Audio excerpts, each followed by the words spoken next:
कोटि जलचर दंत टिवैया, जहाँ धार भयंकर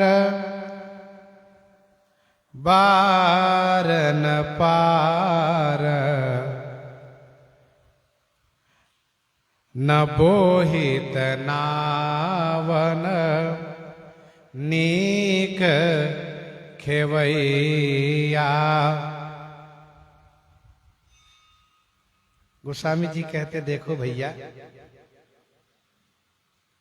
जहां कोई न हो सहायक वहां सहायता श्री राम जी करते हैं। भरोसा करो, विश्वास करो भगवान श्री राम जी पर। मृत्यु का समय आएगा, जमराज की आज्ञा से जमदूत आएंगे और मृत्यु फांस से नटैया बांध लेंगे, खींच कर ले जाएंगे। कहां? जहां जम जातना, जहां पर यम की ही यातना है। यम के द्वारा, उनके अनुचरों द्वारा पीड़ा होती है। भक्तमाल में एक बड़ी अच्छी कथा आती है। दौसा राजस्थान के रहने वाला एक जैनी था। उसका एक सेवक था, बड़ा दुष्ट था, बहुत बड़ा पापी था। मर कर गया जमपुरी में, तो जमराज ने कहा तू बड़ा नीच है, अधम है, पापी है, दुष्ट है। उसने कहा महाराज मुझे इस प्रकार से तौहीन न कीजिए, इस प्रकार से मेरा अपमान नहीं कीजिए। माना कि मैं पापी हूं, मैं नीच हूं, मैं दुष्ट हूं, कहने क्या जरूरत है? मैं आपके पास आ गया, जो सजा देना हो दीजिए, मैं सजा भोगने क्या आया हूं। इस प्रकार से जब बोला तो जमराज खुश हो गए उसके ऊपर। कहा अरे वाह, तू तो यहां पर सरदार बनाने लायक है। तो जमराज ने उसको यमदूतों के सरदार बना दिया। कहा सुनो, इसको ले जाया करना, जिसको लाना हो भूलोक से इसको साथ में ले जाना।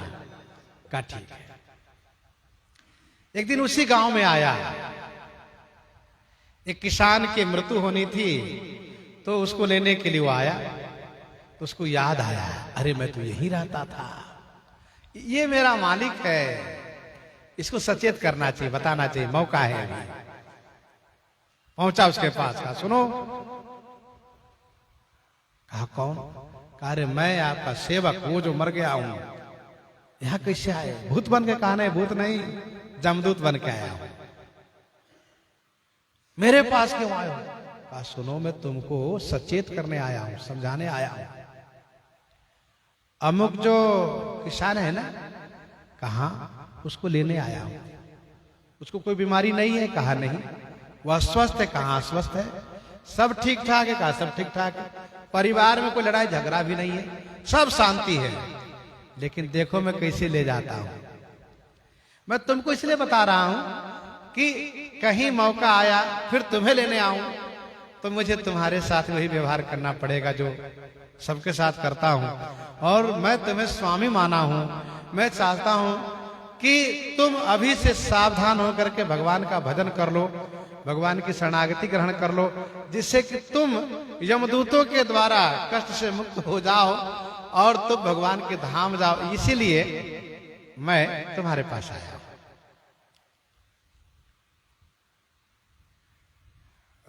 वर्णन है पुराणों में, कलिंग ब्राह्मण कहते हैं किस प्रकार से यम के दूत आते हैं जीव के पास और कैसे वो पीड़ित करके ले जाते हैं।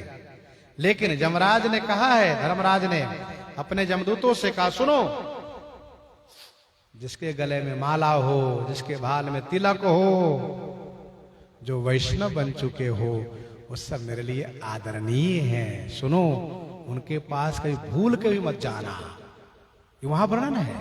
और फिर यमराज ने यह भी कहा कि सुनो, जो भी कहता हो कि हे नाथ हे गोविंद, हे प्रभु, हे नारायण, हे भगवान, हे श्री राम जी, हे प्रभु, हे दयानिधि, हे शरणागत वत्सल,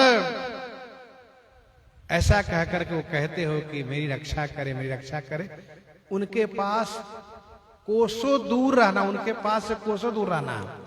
वो सब श्री राम जी द्वारा रक्षित हैं। भगवान श्री राम जी उनकी रक्षा करते हैं। भगवान नारायण का चक्र उनकी रक्षा करता, वहां तो भूल के मत जाना। मतलब यह है कि जो भगवान का नाम लेता है, भगवान की शरणागति ग्रहण कर लेता है, वो जम पास से मुक्त हो जाता है। भाल में तिलक को फिर डरने की कोई बात नहीं है। बाना बड़ो दयाल को तिलक छाप और माल। वहां पर वर्णन है कि यमदूत तो डरते हैं, राजा लोग भय मानते हैं कि भाई ये भगवान का भक्त है। भगवान जो सर्वोपरि हैं, उनके आगे किसी का नहीं चलता है। भय माने भूपाल। तो इसने कहा, सुनिए मालिक साहब, आप देखिए इसको कैसे ले जाता हूं। भगवान के भजन के बिना ऐसे ही मृत्यु होती है, इसलिए तुम सावधान हो जाना। अब वो गए, दिखाए कहा देखो ये अपने बैल को खाने को देगा, चूनी चोकर भूसा वगैरह देगा खाने के लिए, और वो मिलाएगा, और मैं उसी बैल के सिंग पर बैठूंगा और फिर वो सिंग हिलना शुरू होगा। तो ये किसान उसको डांटेगा, क्या सिंग हिलाते हो? और जैसे वो डांटेगा वैसे उस पैनी सिंग से उसको उठा लूंगा, और उठाकर उसको पेट चीर दूंगा, वो मर जाएगा। लोग कहेंगे बैल मार दिया, मर गया, मारने वाला मैं रहूंगा।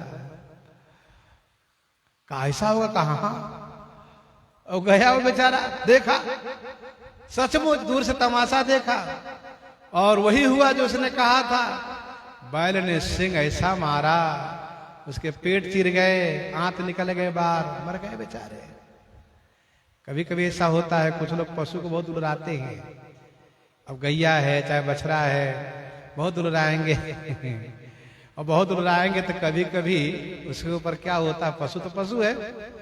एक आध ऐसी घटना घटी कि वो महात्मा के दाढ़ी पकड़ के मुंह से पकड़ उठा पटक दिया, उसकी श्रद्धा ही समाप्त हो गई। तो कभी कभी ऐसा होता है, इसलिए दुलराइए, लेकिन ध्यान रखिए कि पशु बुद्धि है उनमें, कभी पशुता जग सकती है। तो खैर वो थोड़ी मोटी छोटी मोटी बात है, लेकिन तो मारने वाला काल। तो भक्तमाल जी का वर्णन है कि फिर वो बेचारा डर गया, डर करके फिर भगवत शरणागति ग्रहण किया। कहा अरे भाई ठीक ही है। उस सेवक ने कहा कि मैं आपका नमक खाया हूं, इसलिए नमक के हिसाब देने आया हूं, बताने आया हूं, नहीं तो फिर नमक हरामी वाला काम तो मैं करता ही। यदि नहीं भजन करोगे तो आऊंगा, तुमको भी इसे बांध के पटक के ले जाऊंगा। डर गया बेचारा। तो कहने का भाव यह है कि जहां जम जातना घोर नदी, जहां जम की यातना है, घोर नदी बैतरनी है, और बैतरनी में कोई बढ़िया पवित्र जल नहीं बहता, उसमें रक्त है, मवाद है, मच्छा है, मल है, मूत्र है, हड्डी है, केस है, यही सब, और इतना बदबूदार। यहाँ थोड़ी बहुत बदबू तो नाक ढक लेते, वहां नाक ढकने से काम नहीं चलेगा, वहां तो जमदू उठा के उसे पटक देते हैं।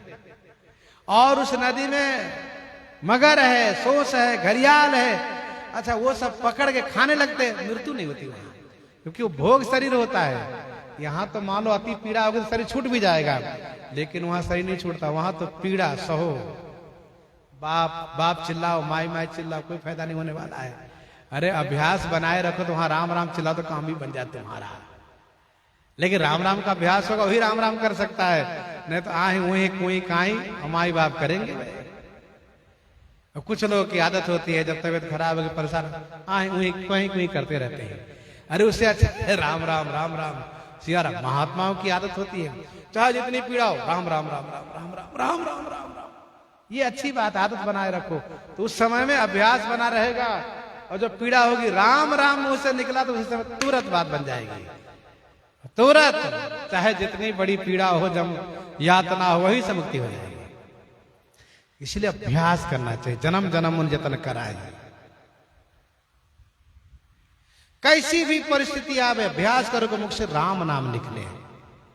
ये फालतू की बातें, अरुण जरूर बातें न निकले, क्योंकि और कोई कुछ साथ देने वाला नहीं है। वहां हो ही नहीं सकते, रह ही नहीं सकते हैं। गोस्वामी जी कहते जहां जम जाता ना घोर नदी, उबलते हुए पानी की तरह वो नदी है, एकदम तप्त बदबूदार, और उसमें पहुंचाने वाले कौन है? कहा भट्ट कोटि। ये जमराज के कोटि भट्ट हैं, और उस नदी में जलचर हैं, जो दंत टेवैया, दांत को टेवैया माने तेज किए रहते हैं, और उस पैनी दांत से काटते हैं, नोचते हैं, सब तरफ से नोचते हैं। अच्छा, श्मशान में जाइए तो पता चलता है, अरे भैया संसार की यही दशा है। जब 10-20 चिताएं जल रही हो और 10-20 की तैयारी हो, तो लगता है अरे संसार बेकार है, क्यों परेशान हो। वहां भी बैराग जगता है, उसको मसानी बैराग कहते हैं।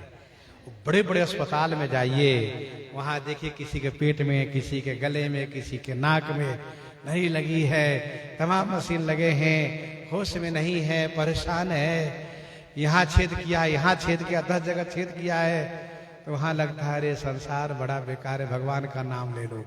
ऐसी जगह पर भगवान के नाम लेने का मन करता है। और जहां बाजार में गए, मेले में गए, तो नाम लेने को मतलब ही नहीं समझते लोग। कहते बढ़िया हंसता खेलता दुनिया है, जमाना है।